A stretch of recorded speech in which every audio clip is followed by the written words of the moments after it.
Assalamualaikum and welcome back to our today's class. Today same topic element and compound, but the subtopic is chemical symbols. As usual, we will do our I bet. I will be able to recognize the chemical symbol of the elements. अब इस picture को देखकर आप मुझे बताइए, ये pictures आपने पहले कहाँ देखी हैं? जी हाँ, आपकी प्रीवियस क्लास में हम ये पढ़ चुके हैं। और ये क्या है? ये सब हैज़र्डस सिंबल हैं, आप इनको पढ़ चुके हैं, जिसमें से जो है एक्सप्लोजन या पॉइजनस या फिर जो है वो इरिटेंट, ठीक है, और रेडियो एक्टिव रेज, ये सारी जो है वो ये सिंबल्स अगर किसी भी जगह पर प्रेजेंट हों, कहीं पर ये लगे हुए हों, तो हम वहाँ से देखकर ये मालूम कर सकते हैं। हमें पता चल जाता है कि इस एरिया में किस किस्म की चीज़ें मौजूद हैं, ठीक है। अगर जो है वो फायर का बना हुआ था तो हमें पता चल जाता है कि यहाँ पर जो है वो किस किस्म के एलिमेंट्स, किस किस्म की चीज़ें मौजूद हैं जिनसे कि आग लग सकती है, या पॉइजनस चीज़ें मौजूद हैं। हम वहाँ पर मौजूद इन पिक्चर्स को देख के ईजीली ये समझ सकते हैं। केमिकल सिंबल्स क्या होते हैं? Chemical symbols are abbreviations used in chemistry for chemical elements. हमने अपने प्रीवियस लेक्चर में एलिमेंट्स के बारे में पढ़ा था, उसमें जनरली आपको मैंने हाइड्रोजन और ऑक्सीजन हमने थोड़ा सा डिस्कस किया था कि उससे जो है वो वाटर बनता है। तो केमिकल एलिमेंट्स जो हैं उनके लिए ये एब्रीविएशंस यूज़ होते हैं और इनको केमिकल सिंबल्स कहा जाता है। ये सिर्फ एलिमेंट्स के लिए नहीं होते बल्कि functional groups and chemical compounds के लिए भी यूज़ होते हैं। Element symbols for chemical elements normally consist of 1 or 2 letters from the Latin alphabet and are written with the first letter capitalized. Elements जो हैं उनके सिंबल्स जो है वो नॉर्मली 1 या 2 लेटर्स पर मुश्तमिल होते हैं, या तो एक लेटर होता है, जैसे कि आप देख सकते हैं हाइड्रोजन का एक लेटर है H, ठीक है, ऑक्सीजन का एक लेटर है O और कार्बन का एक लेटर है C, ठीक है। ये इसी तरह से जो है वो एक लेटर पर भी मुश्तमिल हो सकते हैं और इससे ज़्यादा लेटर पर भी मुश्तमिल हो सकते हैं। Did you know there are some cases where chemical symbols take letters from the name of the element in other languages such as Latin, Greek and Arabic.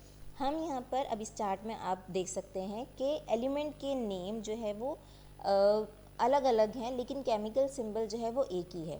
Name दूसरी लैंग्वेजेस में अलग हो सकते हैं, लेकिन अपना उसका जो सिंबल है वो पूरी दुनिया में एक ही यूज़ किया जाता है और उससे ये समझ में आ सकता है कि ये कौन सा एलिमेंट है। नेम ऑफ एलिमेंट पोटेशियम आपको एक तरफ नज़र आ रहा है, दूसरी तरफ जो है वो नेम ऑफ एलिमेंट जो है वो कैलियम है लैटिन में, ठीक है, और इसका सिंबल है के। इसी तरह से आयरन है नेम ऑफ एलिमेंट और सेकेंड लैटिन में उसका नाम है फेरम, सिंबल है Fe। तो कभी भी जो है वो कहीं पर भी दुनिया में, पूरी दुनिया में कहीं पर भी अगर Fe इस तरह से लिखा होगा तो इट मीन्स के आयरन की बात हो रही है, ठीक है।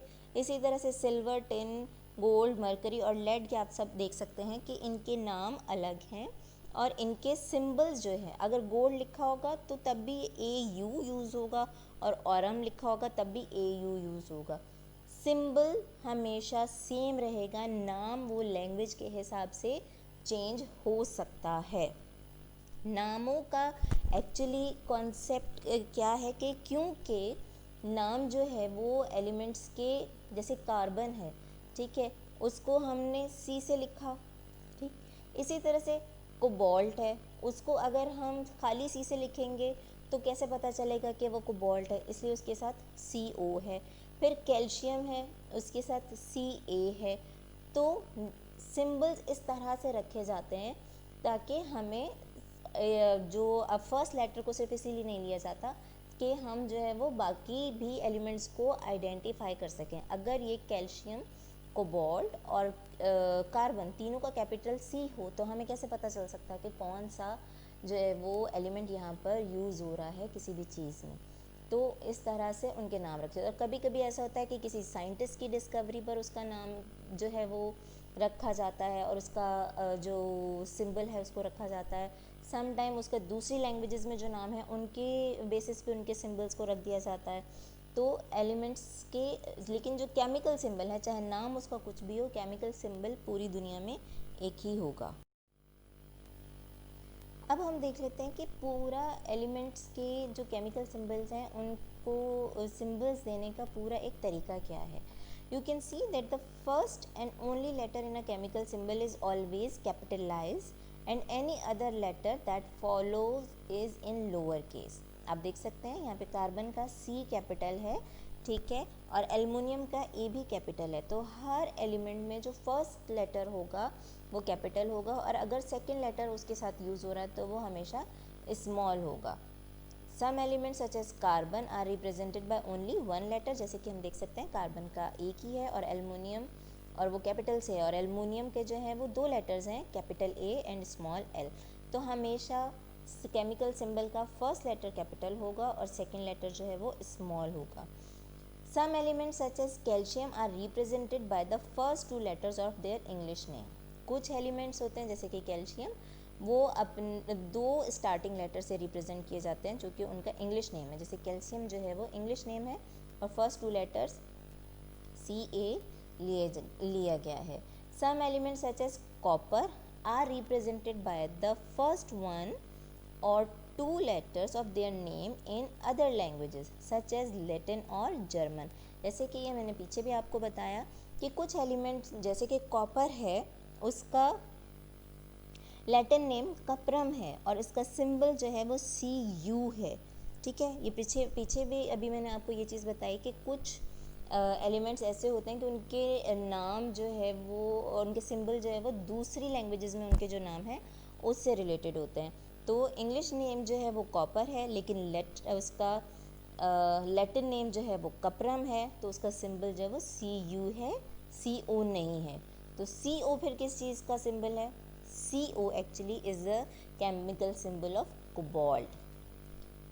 Some elements such as chlorine are represented by the first letter and one other letter in its name. अब कुछ एलिमेंट्स में ऐसा भी होता है कि कहीं पर दो लेटर्स से जो है वो कोई और एलिमेंट का नाम आ सकता है, तो उसको हम थर्ड लेटर को भी यूज़ कर सकते हैं। जैसे कि क्लोरीन है, क्लोरीन की स्पेलिंग आप देखिए CHLORINE क्लोरीन है, ठीक है, और इसको रिप्रेजेंट किस से किया गया है? Cl से। ये L जो है वो थर्ड प्लेस पर आ रहा है, लेकिन हमने उसको यूज़ किया उसके सिंबल में। तो capital C small is the chemical symbol for chlorine. This is all for today's lecture. Inshallah we will meet in our next class. Take care.